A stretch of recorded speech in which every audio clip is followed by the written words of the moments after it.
Everyone, welcome back to my channel. As we all know कि SBI PO का notification out हो चुका है। So this video is an informative video about detail notification of SBI PO. वैसे तो आप लोगों ने सुन ही लिया होगा और देख भी लिया होगा कि वैकेंसीज कितनी आई हैं। So we all discuss it about further. आप में से काफ़ी लोग बिगनर्स है या फिर कोई फाइनल सेमेस्टर में है जो कि प्रिपरेशन करना चाहता है बैंक एग्ज़ाम्स की, क्योंकि मेरे उसमें बहुत कमेंट आ रहे थे कि आप बताइए नोटिफिकेशन के बारे में बताइए, या फिर क्या सिलेबस है, कैसे क्या क्राइटेरिया है, कैसे पढ़ना पड़ता है, एलिजिबिलिटी क्या है। तो इस वीडियो में मैं आपको हर एक चीज़ डिटेल से बताऊंगी। सो वीडियो को एंड तक देखना। सो ये नोटिफिकेशन, ये पीडीएफ मैंने एसबीआई की ऑफिशियल साइट से निकाल रखा है, तो आप भी गूगल में जाके एसबीआई की ऑफिशियल साइट से आप भी देख सकते हैं। नहीं तो जो ये पीडीएफ है वो मैं आपको कमेंट सेक्शन में या फिर डिस्क्रिप्शन में पिन कर दूंगी। तो अगर हम बात करें नोटिफिकेशन की, तो वो कल इवनिंग में आ रखी थी और इसके जो रजिस्ट्रेशन है वो आज से यानी 27 दिसंबर से स्टार्ट हो जाएंगे टिल 16 जनवरी तक रजिस्ट्रेशन ऑन है।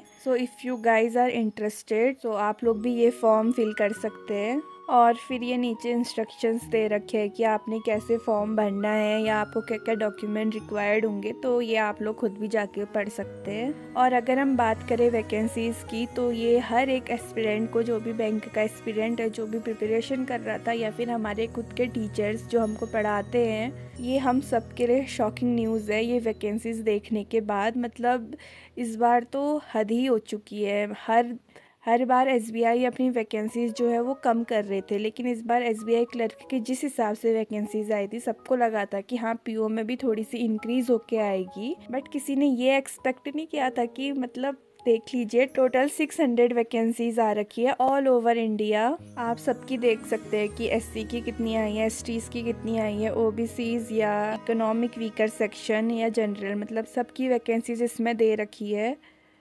बट ओवरऑल जो वैकेंसीज है वो है 600, ना ही उससे एक ज़्यादा ना ही उससे एक कम। तो आगे का नोटिफिकेशन डिस्कस करते हैं। सो ये कि ऑनलाइन रजिस्ट्रेशन तो मैंने बता दिया था कि 27 दिसंबर यानी आज से स्टार्ट हो रहे हैं और लास्ट 16 जनवरी तक ये रहेगा। मतलब कि 16 जनवरी तक आप फॉर्म फिल कर सकते हैं। और फिर प्री का कॉल लेटर यानी एडमिट कार्ड हमारा आ जाएगा तीसरे या चौथे वीक में फरवरी के। रही बात प्री एग्ज़ाम कब होगा, वो 8 और 15 मार्च 2025 में होगा। मतलब टाइम तो है अभी हमारे एग्ज़ाम के लिए। हम और मेहनत कर सकते हैं, बस अपना हमें ये करना है कि हमें अपनी तरफ से फुल ट्राई करना है। बाकी जो भी होगा वो अपनी किस्मत भरोसे रखना है। बट हाँ, अपनी मेहनत हमें फिर से डाउन नहीं करनी है या डिमोटिवेट नहीं होना है। ये वैकेंसीज देख के हमें बस ट्राई करते जाना है। और प्री का रिजल्ट जो है वो हमारा अप्रैल तक आएगा और फिर मेंस एग्ज़ाम का कॉल लेटर भी हमारा 2nd वीक ऑफ अप्रैल तक आ जाएगा।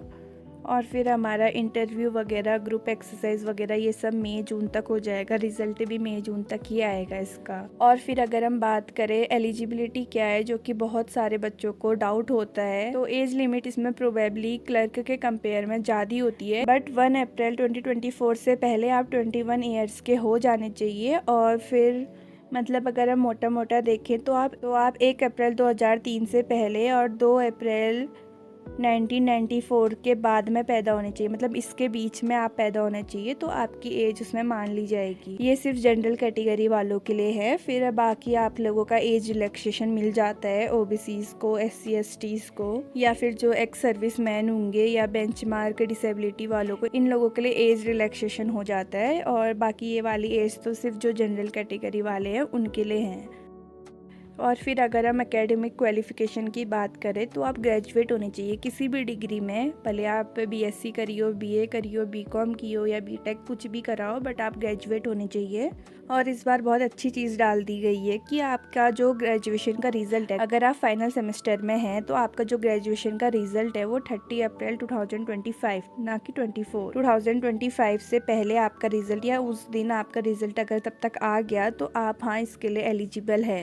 अगर आप लोग फाइनल सेमेस्टर में और आपको लग रहा है कि अप्रैल से पहले आपका रिजल्ट आ जाएगा या अप्रैल के मिड में भी अगर आपका रिजल्ट आ जाता है तो आप लोग भी इस पेपर को आराम से दे सकते हैं। और इस बार सबसे बड़ा चेंज हुआ है, जैसे आरआरबी के टाइम पे भी चेंज करा गया था, पहले सबके लिए ओवरऑल टाइमिंग होती थी और इस बार सेक्शनल टाइमिंग कर दी गई थी प्री के एग्जाम में। वैसे ही इस बार एसबीआई के एग्जाम पैटर्न में भी कुछ चेंजेस करे हैं। जैसे पहले हमारे इंग्लिश में 30 क्वेश्चंस आते थे, क्वांट में हमारे 35 आते थे और रीजनिंग में भी 35 आते थे, तो टोटल ओवरऑल हमारे 100 क्वेश्चंस हो जाते थे। बट इस बार क्या किया है, इस बार इंग्लिश में 40 क्वेश्चंस कर दिए हैं और क्वांट में हमारा 35 से 30 क्वेश्चन कर दिए और रीजनिंग में भी हमारे 35 से 30 क्वेश्चन कर दिए। बट हाँ, इसकी जो टाइमिंग है वो सबके लिए 20 मिनट्स की ही रहेगी। ओवरऑल 1 घंटे का हमारा पेपर होता है प्री का।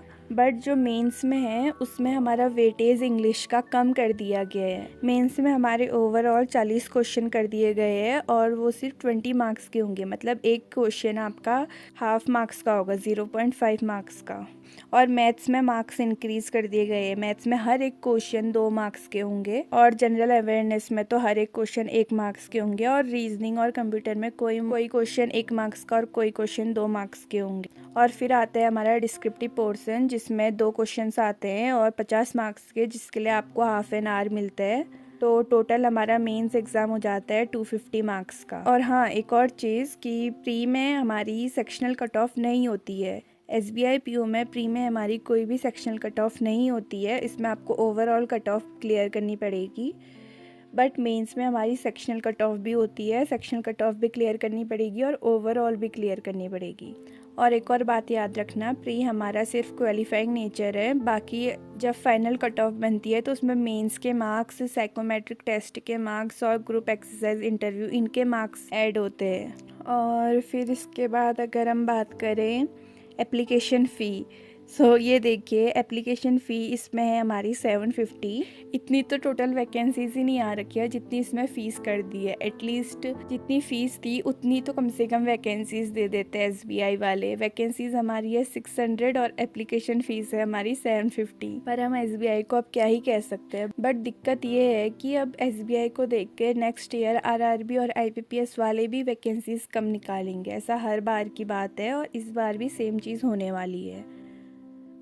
और फिर अगर हम देखें, ये तो हो गया फ़ीस का। अरे हाँ, फ़ीस में ये है कि फ़ीस सिर्फ हमारा जनरल वालों के लिए ईडब्ल्यूएस यानी इकोनॉमिक वीकर सेक्शन और ओबीसीज वालों के लिए है फ़ीस 750। बट एससी एसटी और पर्सन विद बेंचमार्क डिसेबिलिटी वालों के लिए कोई भी फ़ीस नहीं है, उनके लिए फ़ीस नील है। तो आप लोग टेंशन मत लेना, जो भी एससी एसटीज़ वाले हैं।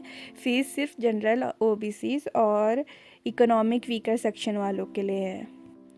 और हाउ टू अप्लाई ये तो मैंने आपको बता दिया है कि 27 से लेके नेक्स्ट मंथ 16 जनवरी तक आपकी फ़ीस मतलब रजिस्ट्रेशन कर सकते हैं आप 16 जनवरी तक।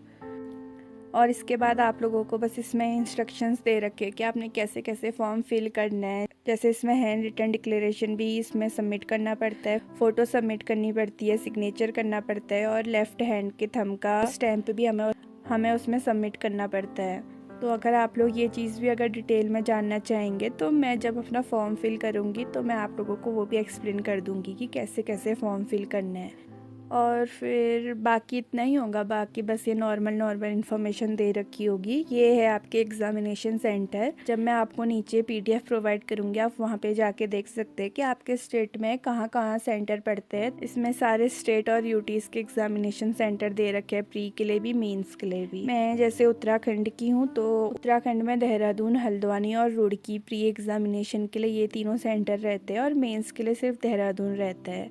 तो उसी तरीके से आप लोग भी अपने अपने स्टेट का सेंटर देख लेना कहाँ पड़ता है और जो भी आपकी सिटी से नज़दीक सेंटर होगा तो वहाँ का आप सेंटर डाल लेना। और फिर उसके बाद ये तो बस नॉर्मल फॉर्म कैसे भरना है वो बता रखा है। तो बस आज की वीडियो के लिए इतना ही। तो अगर आपको और भी कोई इन्फॉर्मेशन जाननी होगी तो कमेंट सेक्शन में बता देना, मैं उसे नेक्स्ट वीडियो में बता दूंगी। सो ऑल दी बेस्ट आप सभी को और थैंक्स फॉर वॉचिंग। बाय।